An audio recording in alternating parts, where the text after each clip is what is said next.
In this video I'm going to demonstrate how to use the sparkle Photoshop action. So the way this action works is that we open up a photo, we then brush over where we want the sparkles to appear, and whatever colour you brush with is what colour the sparkles are going to be. We then load up the action and click play on the action, and it converts the area that we brushed into coloured sparkles. So I have a few more examples here. This image, I brushed over those areas, played the action and got that. This image, brushed there, created that. This one,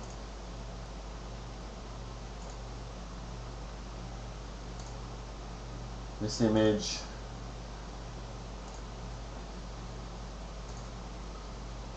and this one, brushed there and got that.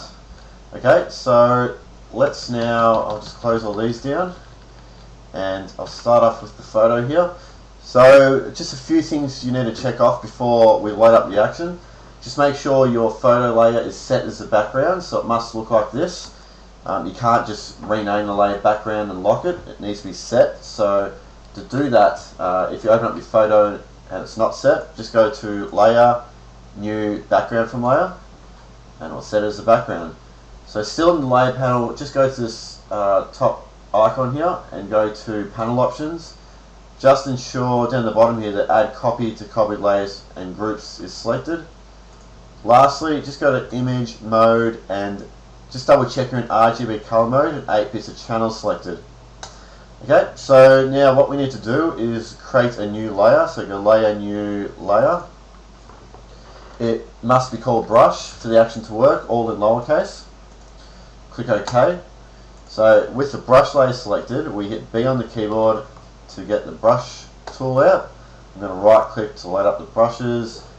Just use a soft brush and pick what colours you want the sparkles to be. So I'll try and replicate that example before, so I'll just grab a blue. And what you want to do is just simply start brushing around where you want the sparkles to appear. Now avoid using a brush that's too small, so don't go ahead and brush like that and expect there to be lots of sparkles. So give it a bit of width. Use the left and right square brackets to quickly adjust the size of the brush like that. So you can make your way around the image and experiment with different brush sizes. So I'm just going to go around like that, pretty simple. I had a green. And also just make sure you use bright colours for the sparkles to really stand out. So if you're using a dark green, they're also not going to stand out that much. So stick to the bright colours. Just going to brush around here. I'm just going to shoot some off over here. Brush down here. And same here. Might just erase some of it. I might do that bit again.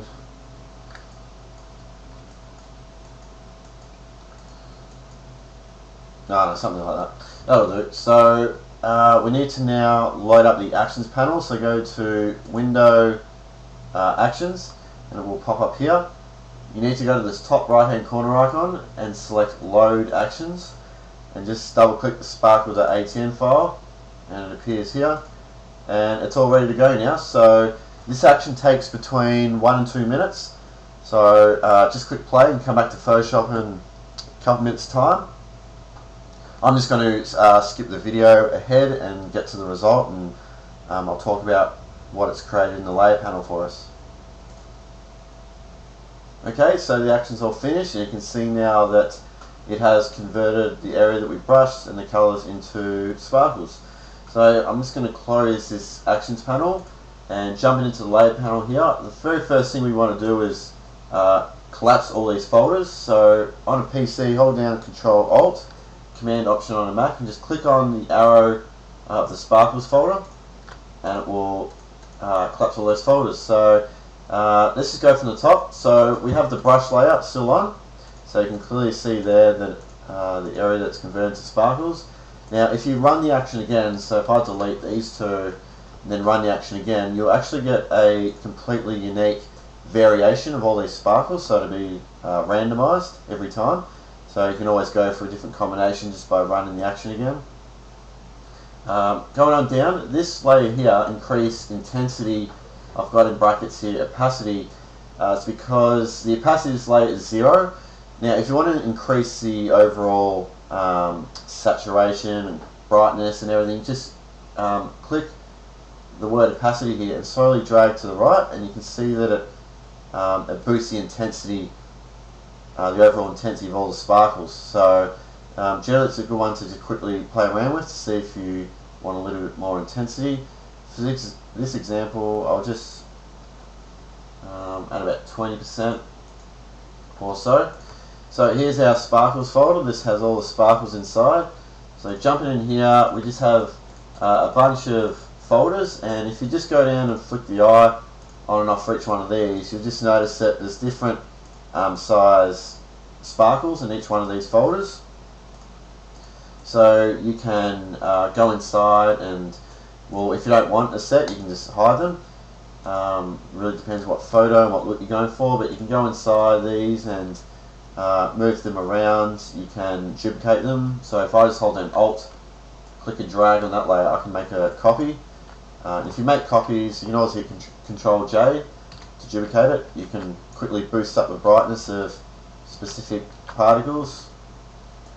And you can also use this mask to brush away areas that you don't want of that sparkle group. So if I flick this eye on and off, just looking around the corner of a hood here, maybe I don't want those areas to be as bright, so I can just grab a black brush and brush into this mask and brush away where I don't want those bright sparkles to appear. So you can have a lot of control over the appearance of these sparkles as well. So going on down, yeah, similar structure inside each one of these folders. You can firstly, flick it off to see which set they are, and then you can turn these off and turn them on one by one to slowly build up how strong you want that effect to be. So maybe for this example I only want it to be about there, so I'll leave the top one off. And that's the same with all those. Wide glow, if I turn this one on and off, that's the overall glow using the colours that you specified when you brushed at the start. Okay, so if you, again, you can use a mask if you don't want the glows to appear so bright. So maybe you want a face to be much clearer with no blue tones. You can brush that away, just like that. I'll undo that. Blur base, if I turn this one on and off, this is just more blurred out little clouds that sit below all the particles, just helps the overall effect.